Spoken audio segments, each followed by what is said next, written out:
जहां एक तरफ चीनी राजदूत के बयान पर मच गया है पाकिस्तान में बवाल, तो वहीं दूसरी तरफ भारत के 500 फाइटर जेट का प्लान। जियोपॉलिटिक्स में बहुत कुछ चल रहा है, हमेशा की तरह जानने को मिलेगा बहुत कुछ। आइए जानते हैं इन खबरों को विस्तार से। पाकिस्तान ने सुरक्षा मुद्दों पर चीनी राजदूत जियांग जेडोंग के बयान पर हैरत जताई है। पाक विदेश मंत्रालय की प्रवक्ता मुमताज जहरा बलूच ने गुरुवार को अपने बयान में कहा कि राजदूत जियांग का बयान उस स्वस्थ राजनयिक परंपरा को जाहिर नहीं करता है जो वर्षों से इस्लामाबाद और बीजिंग के बीच रही है। मुमताज बलूच ने जियांग से उस बयान पर ये प्रतिक्रिया दी है जिसमें उन्होंने कहा कि पाकिस्तान में चीनियों पर हमले पूरी तरह से अस्वीकार्य हैं। बलूच ने इस्लामाबाद में विदेश मंत्रालय की प्रेस वार्ता में कहा कि चीनी नागरिकों पर हमलों को लेकर बीजिंग की चिंता से पाकिस्तान पूरी तरह वाकिफ है। पाकिस्तानी सरकार ने हमलों की जांच से जुड़े दस्तावेज भी चीन के साथ साझा किए हैं। ऐसे में चीनी राजदूत की ओर से आई प्रतिक्रिया हमारे लिए चौंकाने वाली और आश्चर्यजनक है। पाकिस्तान के कई नेताओं और राजनीतिक विश्लेषज्ञों ने भी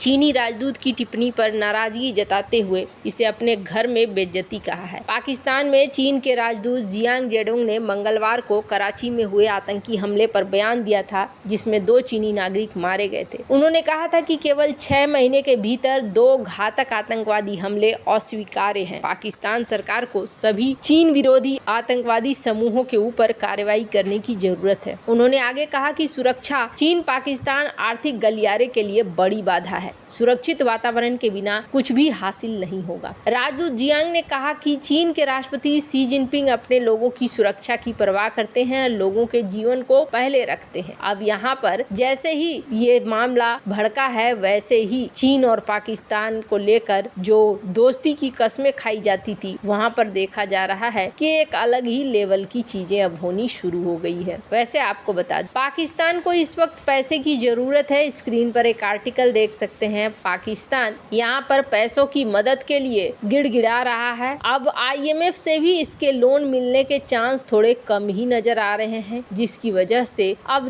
दिक्कतें और भी ज्यादा बढ़ती जा रही हैं और IMF भी यहाँ पर धत्ता बताता हुआ दिख रहा है। गजब की बात यह है कि पाकिस्तान स्ट्रांगली यहाँ पर ये कह रहा है कि ऐसा नहीं होना चाहिए, आपको ऐसे कमेंट नहीं देने की जरूरत है। वहीं दूसरी तरफ एक और धमाका पाकिस्तान में हुआ है और इस धमाके में भी कई सारे लोग मारे गए हैं ये बताया जा रहा है। अब इसे देखकर भी आपको समझ में आ रहा होगा कि पाकिस्तान क्यों बौखलाया है, क्योंकि ये खुद को संभाल नहीं पा रहे हैं। इसी वजह से इन्हें बौखला कर चाइना ने ये सारी बातें कही है। और दूसरी बड़ा कारण क्या है? दूसरा बड़ा कारण ये है कि यहाँ पर चाइना पैसे देता है अपने लोगों की सुरक्षा के लिए, ठीक वैसे ही जैसे कि पैसे दिया करता था अमेरिका भी पैसे दिया करता था। और इस वजह से ये चीजें और भी ज्यादा टेंशन देने वाली बन जा रही हैं कि पैसे लेकर भी सुरक्षा व्यवस्था नहीं हो पा रही है। जब पैसे लेकर भी सुरक्षा व्यवस्था नहीं हो पा रही है तो फिर कैसे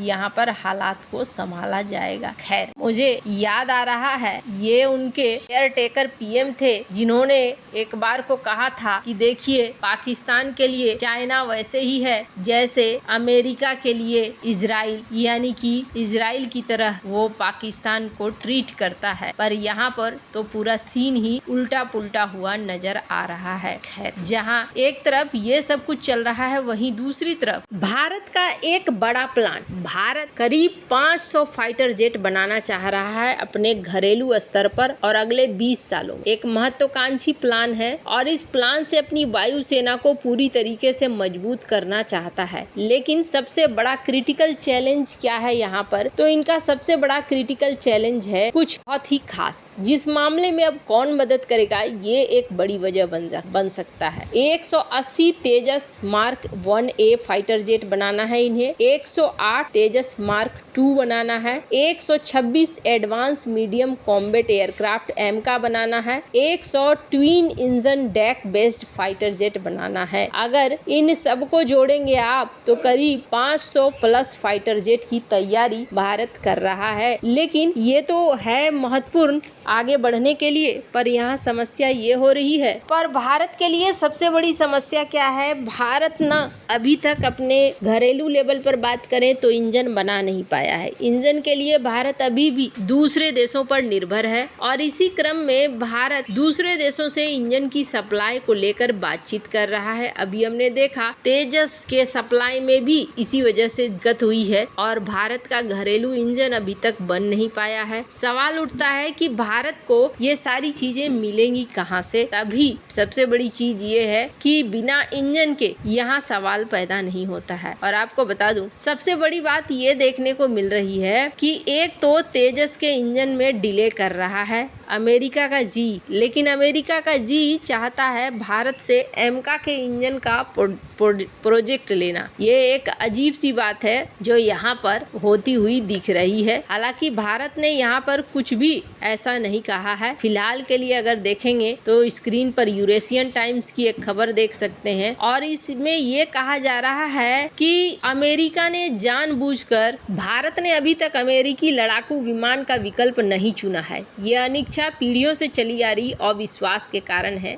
हालिया झटका आईएएफ को 114 मीडियम रोल फाइटर एयरक्राफ्ट की आपूर्ति करने की अमेरिका की बोली के लिए भी अशांति पैदा कर सकती। लॉकहीड मार्टिन F-16 के अपग्रेडेड वर्जन F-21 को पेशकश कर रहा है। बोइंग ने FA-18 ब्लॉक सुपर हॉर्नेट को F-30 F-15 की पेशकश की। अन्य दावेदार फ्रांसीसी राफेल, स्वीडिश जेस 39 ग्रिपेन है। आईएएफ को 126 फाइटर जेट की आपूर्ति करने के लिए medium multirole combat aircraft के सौदे के रूप में अपने पिछले अवतार में भारत ने फ्रांसीसी राफेल का विकल्प चुना था। पिछले कुछ सालों में भारतीय वायुसेना के बेड़े में अमेरिकी हेलीकॉप्टर और परिवहन विमान शामिल हुए हैं, लेकिन बल ने अभी तक अमेरिकी फाइटर जेट को शामिल नहीं किया है। स्वतंत्रता के बाद से नई दिल्ली का झुकाव रूस की तरफ रहा है, जबकि अमेरिका ने इस्लामाबाद को हथियारों से लैस। हाल ही में 2019 में पाकिस्तानी वायुसेना में अमेरिका द्वारा आपूर्ति किए गए F-16 को भारत के खिलाफ तैनात किया गया था। एक ऐसा तथ्य जिसे आईएएफ के दिग्गजों ने बार बार दिखलाया है। ये एक कारण है कि ये विशेषज्ञ चेतावनी दे रहे हैं कि F-21 एक लड़ाकू जेट जिसे विशेष रूप से भारत के लिए विकसित और डिजाइन किया गया है, ये महान क्षमताओं के बावजूद अंतिम कट में जगह बनाने में संभव नहीं हुआ। F-21 न केवल एक नया नाम दिया गया है F-16 को, यह F-16 ब्लॉक 70 लड़ाकू जेट की तुलना में अधिक शक्तिशाली है। अगस्त में जीई के साथ एक समझौता हुआ था $716 मिलियन का। 2023 में अमेरिका की यात्रा पीएम मोदी ने की थी, तो दोनों देशों के बीच में 98 किलो न्यूटन थ्रस्ट के इंजन बनाने के कॉन्ट्रैक्ट भी साइन हुए थे। जी एरो इंजन के लिए सौदे का दोनों देशों के बीच में साझेदारी को एक नए युग की तौर पर देखा गया था, लेकिन ये बार बार बढ़ता जा रहा है। डिलीवरी का समय सीमा जिस तरीके से बढ़ रहा है, ऐसा लगता है जैसे कि वो चाहते हैं कि आपके पास जब फाइटर जेट ना होगी तो आप इन फाइटर जेट को खरीदोगे ही। वैसे आपको क्या लगता है इन सब मामले में? आपकी क्या राय है? कमेंट कर जरूर बताएं। जल्द मिलते हैं अगली वीडियो में नई खबर के साथ।